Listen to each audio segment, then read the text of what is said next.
ఇంద్రియులు.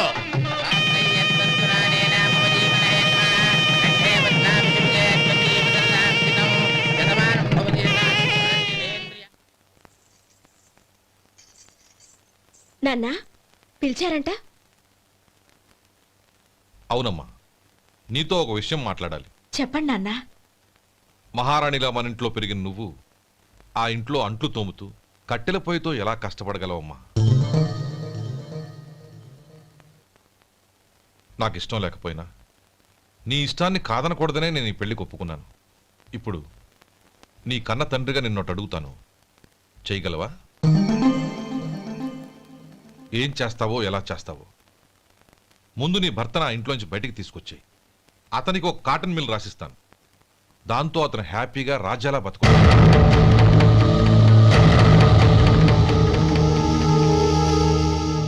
నీ మంచి కోసమే చెప్తున్నానమ్మా.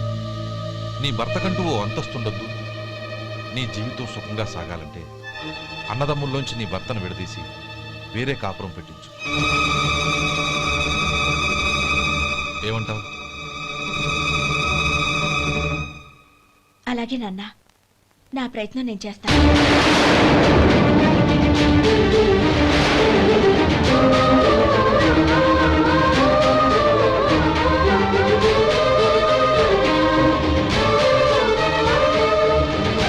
గోపాలం, ఒక్క మాట గుర్తుంచుకో. ఏ తమ్ముళ్ళ కోసం అయితే నువ్వు నా చెల్లిని వద్దనుకుంటున్నావో అదే తమ్ముళ్ళ జీవితాల్లోకి సంపాదన, పెళ్లి అనేవి రాగానే నిన్ను నిర్దాక్షిణ్యంగా నడి రోడ్డు మీద వదిలిసిపోతారు.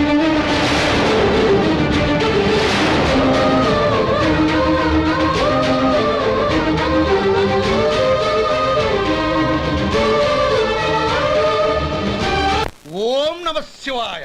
జంగమ దేవర్లం, ధర్మప్రభువులు, దానం చెయ్యండి. ఏమన్నావు? దానం చెయ్యండి అన్నాను. నన్నేమన్నావు? ధర్మప్రభువులు అన్నాను. ఒరే సొంటి, సాము 4 ఇడ్లీ కట్టి. ఆహా, దానకన్నా తమలాంటి వారు ఉండబట్టే దేశంలో అప్పుడప్పుడైనా వర్షాలు కురుస్తున్నాయి. ఒరే సొంటి, సాములారికి మసాలా వడ, మసాలా దోశ కలిపి కట్టి. అలనాటి శిపి చక్రవర్తి పేరు విన్నాను, ఇప్పుడు తమని ప్రత్యక్షంగా చూస్తున్నాను ప్రభు. అబ్బో సమ్మగుందయ్యా. ఒరే సోములారికి పెసరట్టు ఉప్మా, అల్లం చట్నీ వేసి ఉప్మాలో జీడిపప్పు బాగా దట్టించే. ఒరే సొంటి, నేను ఇంటికి వెళ్ళొస్తాను, ఫ్యామిలీ వెయిటింగ్. వాళ్ళందరినీ తీసుకుని ఏదైనా మంచి హోటల్ దగ్గర టిఫిన్ చేసి వస్తాను. హోటల్ జాగ్రత్త. అయ్యా అయ్యా, ఆ ఇడ్లీ దోశ పెసరట్టు తమరి చేతులతో ఇప్పిస్తే. ఏంది ఇచ్చేది? ఇవ్వను.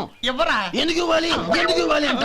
నువ్వేమో నా మనసు సంతోషపెట్టడం కోసం దానకన్నుడు, ధర్మ ప్రభువు, శివ చక్రవర్తి, బొంగు బోసానం అన్నావు. నేనేమో నీ మనసు సంతోషపెట్టడం కోసం 2 ఇడ్లీ, ఒక పెసరట్టు, ఒక మసాలా వాడ, బొంగు బోసానం అన్నాను. దానికి దీనికి చెల్లు. ఇంకా నువ్వు వెళ్ళు. అయ్యా ఇది అన్యాయం, ఇది అన్యాయం. ఏంది మట్టి గడ్డం కాదు. ఒరే సొంటి, దీన్ని 4 కొమ్ములు కొమ్మి తోసిపారే బయటికి. పడించుకుని కొట్టమంటారా? వద్దులే, చచ్చిపోతాడు. మళ్ళీ మర్డర్ కేసు మన మీద. అయితే ఇడ్లీతో కొడతా. ఒరే పాపత్తులారా, అందుకేనా భూకంపాలు వస్తున్నాయి?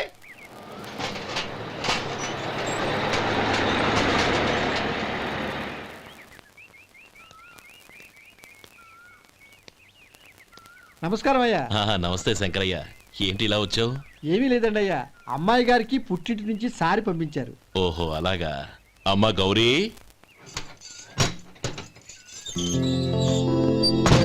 ఏంటి బావగారు పిలిచారు? నమస్కారం అమ్మా. ఏం లేదమ్మా, అయ్యగారు మీకోసం సారి పంపించారు. ఈ లిస్టు ప్రకారం అన్ని సరిగ్గా ఉన్నా లేవో చూసుకోండి.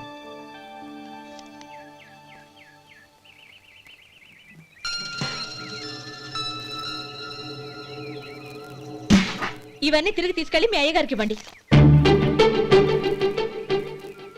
అదేంటమ్మా? దయచేసి ఇంకేం మాట్లాడొద్దు, చెప్పింది చేయండి.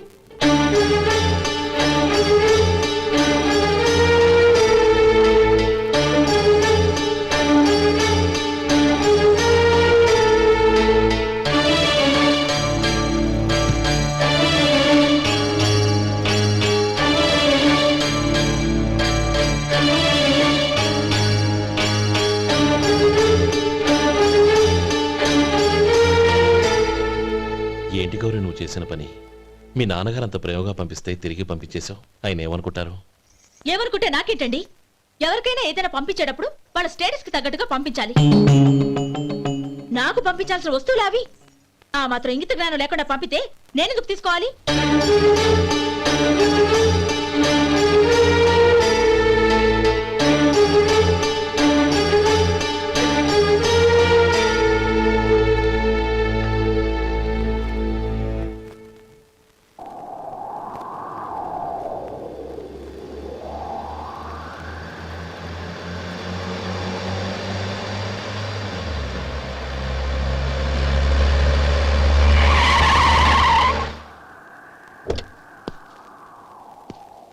గౌరీ గౌరీ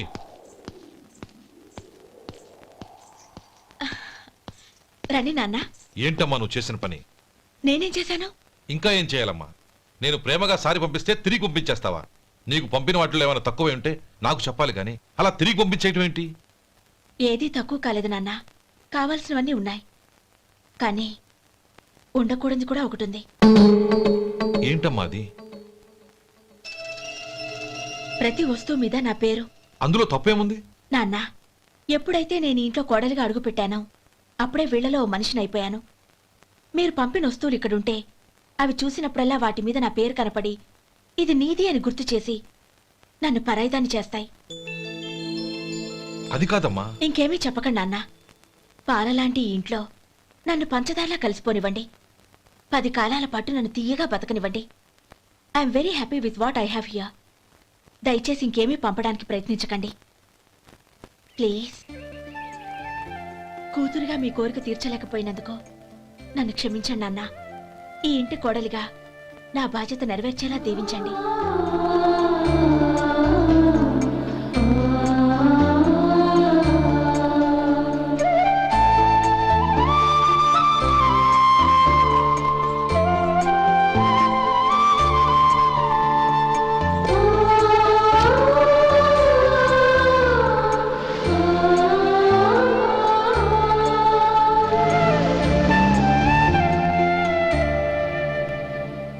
ఒరే సొంటి ఇట్రా.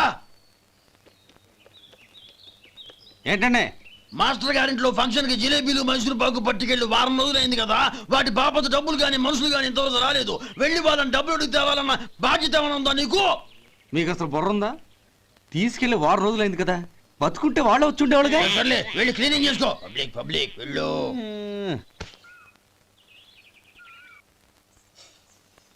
మా అమ్మగారు నన్ను ఆశీర్వదించండి. అయ్యో ఏమిటమ్మా ఇది? శుభమా అంటూ శ్రావణ శుక్రవారం పూట ఎవరైనా సుమంగళికి నమస్కరించి ఆశీర్వాదం తీసుకోవాలి కానీ నాకు కదమ్మా. మా అమ్మగారు నుదుటిన బొట్టు మెళ్ళో సూత్రం ఉంటేనే సుమంగళి ఎవరు? మనసులో మంగళకరమైన ఆలోచనలున్న వాళ్లే సుమంగళవుతారు. 3 తరాలు చూసిన మీకంటే సుమంగళ ఎవరుంటారు చెప్పండి? మీరొక్కసారి నన్ను దీవిస్తే 100 ఏళ్లు నేను పసుపు కుంకాలతో చల్లగా ఉంటాను. నన్ను ఆశీర్వదించండి.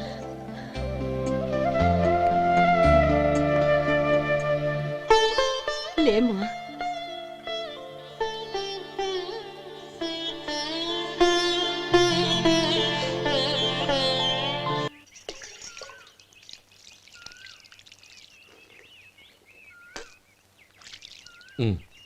చుడుచుకోండి. గౌరీ, వంటలు అదరగొట్టేశావు. థ్యాంక్స్ అండి. రే, ఇలాంటి భోజనం తిని చాలా కాలం అయిందిరా. రసం బ్రహ్మాండం. అనయ్య నువ్వు వేసుకున్నావా? వేసుకోవడం ఏంటి, 2 చెంబులు గడగడ తాగిసా. బ్రేవ్ వదినా, అన్ని వంటలు అద్దరిపోయాయి. అమ్మా, ఆ, కూరల్లో మసాలా పొడి వేసావా లేక మసాలా నూరి వేసావా? నూరే వేశాను బావగారు. అది అందుకే అంత రుచిగా ఉంది. నేను చెప్పేగా. కానివ్వండి. ఆ. ఇప్పుడు పోయి వదినా.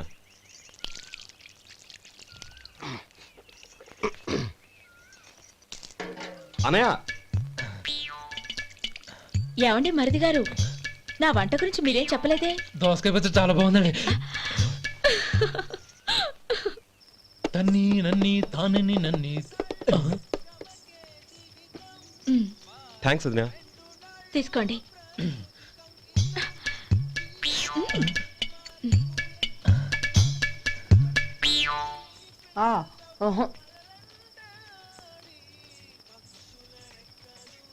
బావగారు తీసుకోండి. అమ్మా, నన్ను క్షమించమ్మా.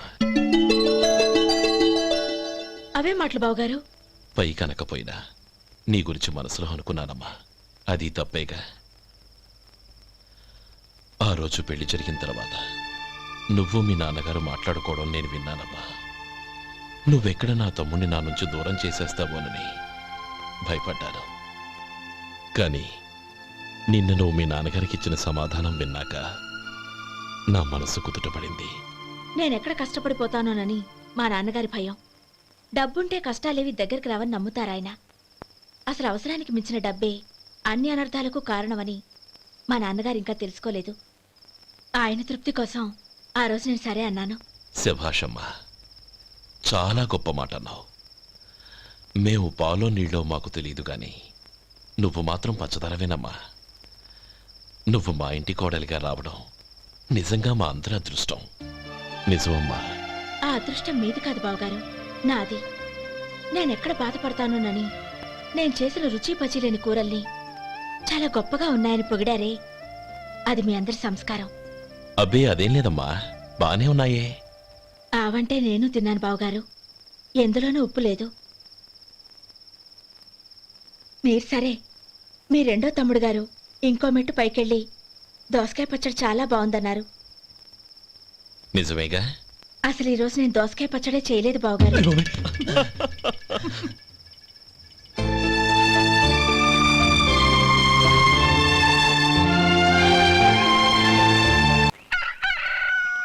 దమ్ము కొట్టి 3 గంటలైంది. 4కి పీకేస్తుంది. సరే సుబ్బారావు, సాయంత్రం మీ ఇంటి దగ్గర కలుద్దాం. వస్తాను. అలాగే. సుబ్బారావు గారు, ఇలా రండి. అవును, నా పేరు మీకెలా తెలుసు? మీ పేరు ఒకటే కాదు, మీ గురించి చాలా తెలుసు. చాలా తెలుసా? ఏంటవి? కంగారు పడకండి. అవును, మీరు బీడీఎం స్టైల్గా కలుస్తారంటగా? మీకెవరు చెప్పారు? అదే, మీ గురించి అన్ని నాకు తెలుసు అని చెప్పానుగా. ఏది బీడీ ఒకసారి కాల్చండి. ఏం లేదు బాబు, బీడీ కట్ట ఇలా తీసి దాన్ని ఇలా నలిపి అందులో నుంచి ఒక బీడీ తీసి ఇలా స్టైల్గా. అదేంటి? ఒక చిన్న చేంజ్. ఓ పని చేద్దాం, బీడీ నేను కలుస్తాను, నా స్టైల్ అలా ఉందో మీరు చెప్పండి. అగ్గిపెట్టి ఉందా? లేదు.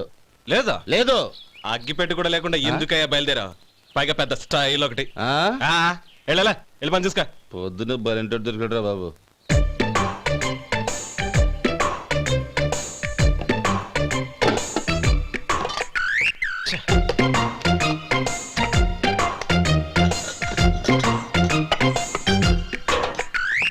ఏంటి వెతుకుతున్నావు? అబే ఏం లేదు వదినా.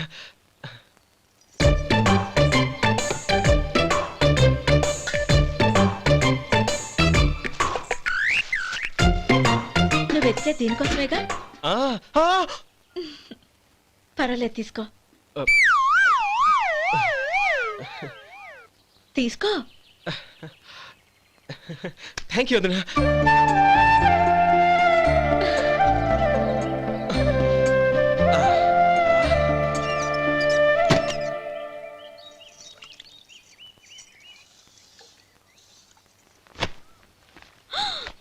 అయ్యో,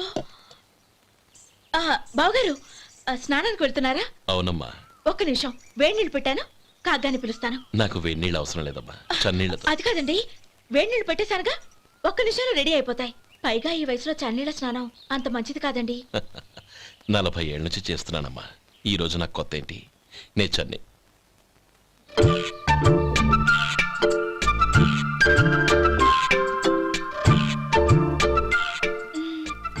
శేఖరవా, దానికి మీరు కాపలా.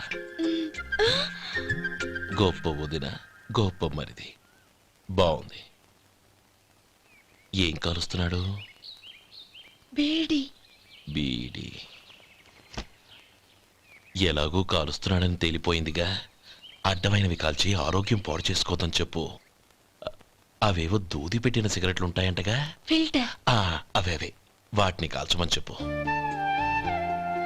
ఇదిగో, నేను చెప్పినట్టు చెప్పుకో.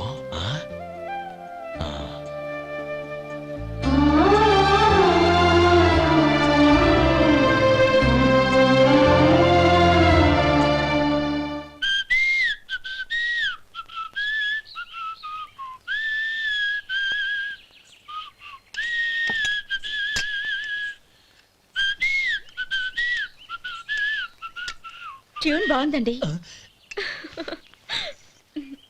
కాఫీ తీసుకోండి. అక్కడ పెట్టండి. నేను ఇస్త్రీ చేస్తాను, మీరు జరగండి. పర్లేదు. అది కాదండి, మీరు వెళ్ళి త్వరగా స్నానం చేసి రెడీ అవ్వండి. ఈలోగా నేను చేసి పెడతాను. పర్లేదండి. నా బట్టలు కూడా ఇస్త్రీ చేసుకోవాలి. మీరు వెళ్ళండి. అలాగేనండి. అయ్యో, కాఫీ తీసుకెళ్ళండి. కాలుతుంది, జాగ్రత్త.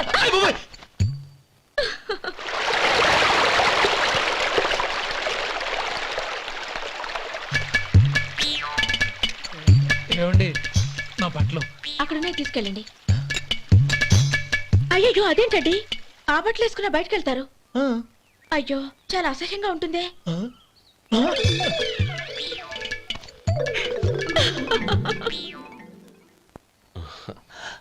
ఆహా రేయ్, వాసన అదిరిపోతుంది. ఈ రోజు పట్టు పట్టాల్సిందే. అంతగా అన్నయ్య, ఎక్సర్సైజ్ చేసి మరీ ఆకలి పెంచుతున్నాను. ఆహా ప్రొద్దున నుంచి పచ్చ మంచినీళ్ళు కూడా ముట్టలేదు. రే సొంటే, లరా ఏంటి? రారా.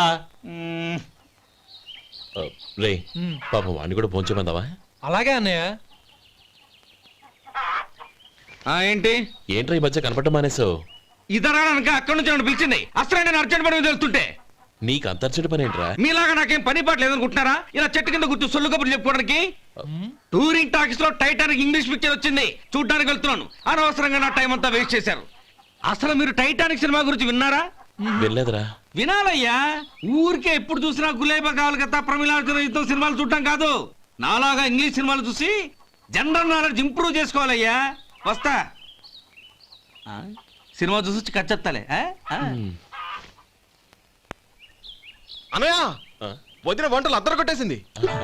కోడి జాయింట్, చేపల పులుసు, మటన్ కుర్మా, కోడి గుడ్లు, చికెన్ బిర్యానీ, మసాలా బాగా దట్టించుంటారే. రేయ్ అవన్నీ నీకెందుకురా? ఏదో ఇంగ్లీష్ సినిమాకి వెళ్ళాలనో? ఏ ఇంగ్లీష్ సినిమా అన్నా? పెద్ద ఇంగ్లీష్ సినిమా.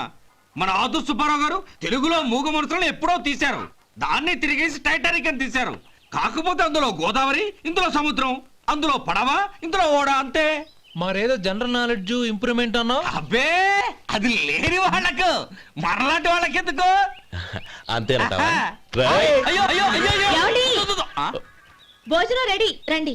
వస్తున్నాడు వదరా. చాలమ్మా. వదినా, మీ పిల్ల అందరికీ పన్నీరు చెల్లింది నేనే వదినా. వదినా, వినడానికి ఎంత హాయిగా ఉంది. ఇదిగో ఇంకో చికెన్ పీస్ వేసుకో. ఏ వదినా, మా వదిన బంగారు వదినా.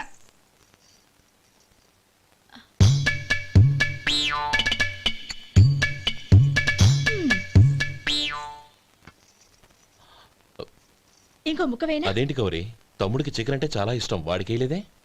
అయ్యయ్యో, ఈయన మీ తమ్ముడా? నాకు తెలీదండి. ఒక్కసారైనా నా మొహం చూసి మాట్లాడాలిగా, ఒక్కసారైనా నా నొదినాన్ని పిలవాలిగా, అప్పుడేగా తన నా మరిదని నాకు తెలిసేది. వాడికి చిన్నప్పటి నుంచి కాస్త సిగ్గెక్కువమ్మా. కాస్త ఎక్కువైతే పర్వాలేదు బావగారు, ఈయనకి మరీ ఎక్కువ. చూడు గోపి, ఎందుకు సిగ్గు? అన్న భార్యని వదినమ్మ అంటారు. అంటే వదిన అమ్మతో సమానమన్నమాట. అమ్మని చూసి ఎవరైనా సిగ్గుపడతారా?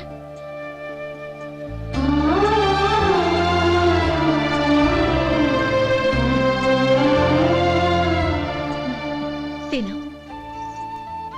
చాలు వదినా. ఓం విష్ణవే నమః.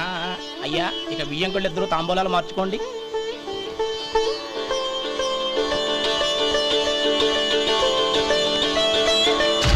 ఇదేంటి 45,000 ఉన్నాయి? అవునండి, ఒక 5,000 తక్కువే. సమయానికి డబ్బు అందలేదు. ఒక వారం రోజులు